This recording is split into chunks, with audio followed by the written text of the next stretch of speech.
আমি দরজার সামনে আসতেই শুনতে পেলাম রুমের ভেতর থেকে তানিশা বলছে, আহ দুলা ভাই, প্রতি রাতে আপনি এভাবে আমাকে ব্যথা দেন, একটু সহ্য করে থাক, পুরোপুরি ঢুকে গেলে আর ব্যথা পাবি না।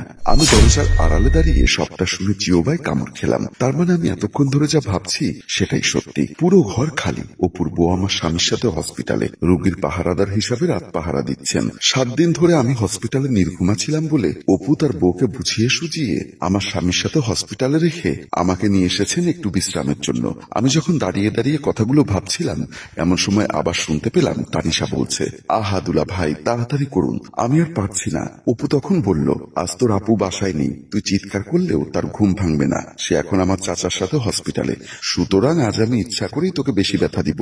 অপু শালিকা তানিশা বলল, আপু বাসায় নেই তো কি হয়েছে, পাশের রুমে যে আপনার চাচি আম্মা আছে সেটা কি আপনি ভুলে গেছেন? চাচি আম্মা 7 রাতের নির্ঘুমা, নিশ্চয়ই এতক্ষণে নাক ডেকে ঘুমোচ্ছেন। আমি মনে মনে বললাম, ওরে ভাসুরের ছেলে, আমি রোকেয়া বেগম অতটা বোকা না, মনে করতে পারো গ্রাম থেকে এসেছি বলে একেবারে বোকা শোকা হব। তোমাদের মতো এরকম কত অবৈধ সম্পর্ক আমি গ্রামে ধরেছি। এই যে আমাদের পাশের বাড়ির মঞ্জুর মোর্শেদ, তাকে এখানে আসার আগে একটা মেয়ের সাথে আখ খেতে ধরেছি। ভাগ্যিস আমার হাতে পায়ে ধরে বলল, চাচি আম্মা আমাদের ভুল হয়েছে, মাফ করে দিন। আমার আবার নরম মন, তাই তাদের সেই রাতে মাফ করে দিয়েছিলাম। কিন্তু বাবা, তোমরা শালিদুলা ভাই, তোমাদেরকে মাফ করব না। আমি যখন দরজায় দাঁড়িয়ে কথাগুলো ভাবছিলাম তখন তানিশা আবারও বলল, দুলা ভাই আজ এতক্ষণ লাগছে কেন, একটু তাড়াতাড়ি করুন না, আমি ব্যথা পাচ্ছি তো। চুপ, ব্যথা তো একটু পাবি, এই তো শেষের দিকে। আমি দরজার আড়ালে দাঁড়িয়ে ভাবলাম, কেমন নির্লজ্জ বেহায়া ওরা, ওদের কি পাপের ভয় নেই? মৃত্যুর পরেই অবৈধ সম্পর্কের কি শাস্তি হতে পারে সেটা কি ওরা জানে না? আমি আর নিজেকে ধরে রাখতে পারছিলাম না। এবার সিদ্ধান্ত নিলাম দরজা ঠেলে ভেতরে ঢুকবো। তাই একেবারে কোমরের সাথে শাড়ির আঁচলটা গুজে যখনই দরজা ঠেলে ভেতরে ঢুকতে যাব এর মধ্যেই দেখলাম অপু দরজা খুলে বের হচ্ছে। অপু আমাকে দেখে চমকে উঠে বলল, চাচি আম্মা আপনি এখানে কি করছেন? ঘটনার আকস্মিকতায় আমি আমতা আমতা করে বললাম, না মানে আমি বাথরুমে যাচ্ছিলাম। আমি যখন কথাগুলো বলছিলাম তখন দেখলাম অপুর শালী তানিশা এসে অপুর পেছনে দাঁড়ালো। মেয়েটাও কেমন নির্লজ্জ, এতক্ষণ ধরে দুলাভাইয়ের সাথে ফষ্টি নষ্টি করে এখন আবার আমার সামনে এসেছে মুখ দেখাতে। অপু বলল, চাচি আম্মা বাথরুম তো এদিকে, নিশ্চয়ই হালকা আলোতে আপনি ভালো করে খেয়াল করেননি। জি বাবা, ঠিক ধরেছ। বলে আমি আর কথা না বাড়িয়ে বাথরুমের ভেতর ঢুকে গেলাম। বাথরুমের ভেতর ঢুকে চোখে মুখে পানির ছিটা দিয়ে অবাক হয়ে ভাবতে লাগলাম, মানুষ এতটা নির্লজ্জ বেহায়া হতে পারে কি করে?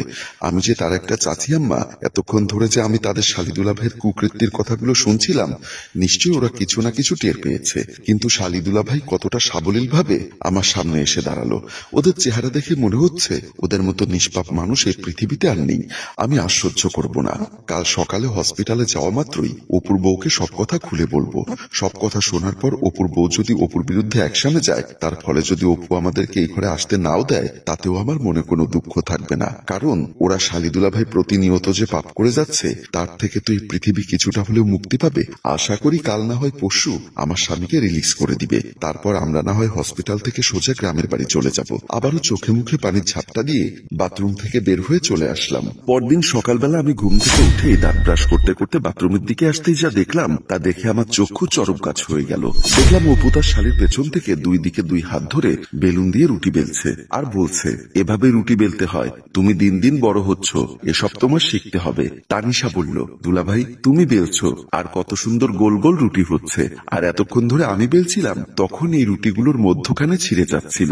অপু তখন হাসতে হাসতে বলল, আরে পাগল মেয়ে, জোর দিয়ে কিংবা বেশি চাপ প্রয়োগ করে কখনো গোল গোল রুটি বেলা যায় না, রুটি বেলতে হয় এভাবে আলতো করে। আমি আড়াল থেকে দাঁড়িয়ে শালিদুলা ভাইয়ের রসায়ন দেখছি আর লুচির মতো ফুলছি। ইচ্ছা করছিল দৌড়ে গিয়ে দুজনের গালে কষে দুটো চড় দেই। নেহায় তোদের বাসায় বেড়াতে এসেছি বলে কিছু বলতে পারছি না, কিন্তু এখানে দাঁড়িয়ে দাঁড়িয়ে ওদের সব দেখতে বিন্দুমাত্র ভালো লাগছিল না। তাই ব্রাশ করতে করতে বাথরুমে ঢুকে গেলাম। ফ্রেশ হয়ে নিজের রুমে এসে হসপিটালে যাওয়ার জন্য রেডি হচ্ছিলাম। এমন সময় দেখলাম তানিশা স্কুল ড্রেস পরে আমার রুমের দরজার সামনে এসে বলল, মাউইমা দুলাভাই আপনাকে নাস্তা করতে ডাকছে। আমি অবাক হয়ে তার দিকে তাকিয়ে আছি। একটু আগেই দেখলাম শালি দুলাভাই মিলে রুটি বেলছে, আর আমি বাথরুম থেকে ফ্রেশ হয়ে রুমে আসতে আসতে এর মধ্যেই মেয়েটি স্কুলে যাওয়ার জন্য তৈরি হয়ে গেল।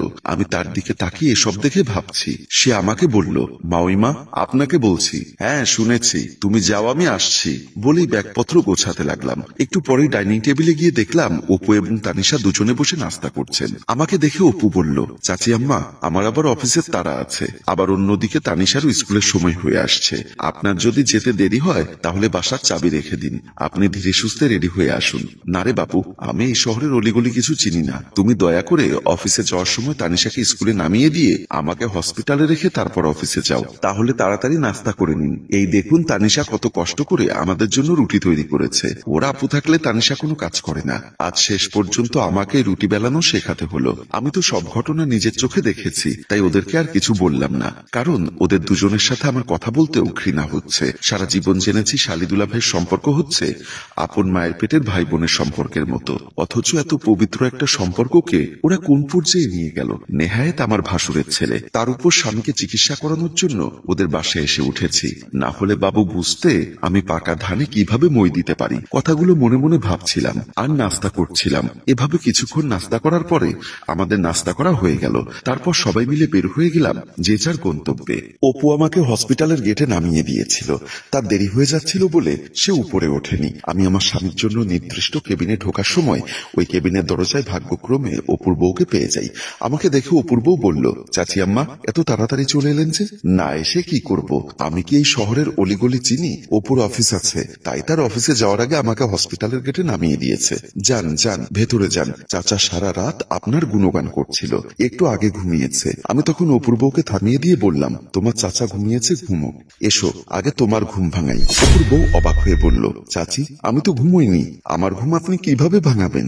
আমি তখন অপুর বউয়ের হাত ধরে টেনে পাশে দর্শনার্থীদের জন্য রাখা বেঞ্চে বসলাম। তারপর বললাম, এই ঘুম না, তোমাকে সাংসারিক ঘুম থেকে জাগাবো। অপুর বউ অবাক হয়ে বলল, সাংসারিক ঘুম মানে? তারপর আমি এদিক ওদিক তাকিয়ে তাকে অপু এবং তার শালিকা তানিশার সাথে ঘটে যাওয়া সব কথা একে একে খুলে বলতে লাগলাম। প্রতি রাতে আমি যা দেখেছি, এমনকি দিনের বেলায় ওদের খুনসুটির কথাগুলো আমি তাকে বললাম। একটা বিষয় আমি অবাক হলাম, তার অগোচরে ঘটে যাওয়া এত বড় মারাত্মক একটা ঘটনা আমি তাকে ধরিয়ে দিলাম, কিন্তু তার ভেতরে কোনো ধরনের প্রতিক্রিয়া লক্ষ্য করলাম না। নাকি মানুষ যে বলে অল্প শোকে কাতর আর অধিক শোকে পাথর, তার অবস্থাও নাকি এমন হয়েছে। হঠাৎ করে এমন একটা ঘটনা শুনে হয়তোবা বাকরুদ্ধ হয়ে গেছে। তাকে ধাক্কা দিয়ে বললাম, অপূর্ব তুমি কি কিছু কানে তুলছো না? তুলেছি, আজ মনে হয় চাচাকে এখান থেকে রিলিজ দিবে, রাতে আমাদের বাসায় আসুন, তারপর ওদের হাতে নাতে ধরবো। তখন আমি টিপ্পুনি কেটে মুচকি হাসি দিয়ে বললাম, এই তো বুদ্ধিমান মহিলার মতো কথা বলেছ। আমার মনে হচ্ছে প্রতি রাতে অপু তোমাকে ঘুমের ওষুধ খাইয়ে ঘুম পাড়িয়ে রাখে। তবে আজ তোমাকে যতই ঘুম পাড়িয়ে রাখুক, আমি কিন্তু মাঝরাতে অপু যখন তানিশার রুমে যাবে তখন আমি তোমার রুমে গিয়ে তোমাকে ডেকে এনে হাতে নাতে ধরিয়ে দিব। ঠিক আছে চাচি, এখন তাহলে চাচার কাছে চলুন বলে আমাকে নিয়ে কেবিনের ভেতর চলে গেল। যথারীতি আজ আমার স্বামী রিলিজ হয়ে গেছে। এখন আমরা ভাসুরের ছেলে অপুর বাসায় রাতে খাওয়া দাওয়া করে আমার স্বামীকে নিয়ে শুয়ে আছি। আমার স্বামী যেহেতু অপারেশন হয়েছে তাই সে বেশি নড়াচড়া করতে পারছে না। আমি অপেক্ষায় আছি কখন রাত গভীর হবে। আবার অন্যদিকে হরিণের মতো কান খাড়া করে রেখেছি, যদি কোনো ধরনের শব্দ পাই তাহলে সাথে সাথেই অপুর বউকে ডেকে এনে প্রমাণ করে দিব। একটু পরে কেমন যেন দরজা খোলার শব্দ পেলাম, সাথে সাথেই আমি শোয়া থেকে উঠে গেলাম। তা দেখে আমার স্বামী বলল, কি হলো নিয়নের মা, এত রাতে তুমি উঠে আবার কোথায় যাচ্ছ? কাজে যাচ্ছি, জরুরি কাজে। এখন আবার কিসের জরুরি কাজ?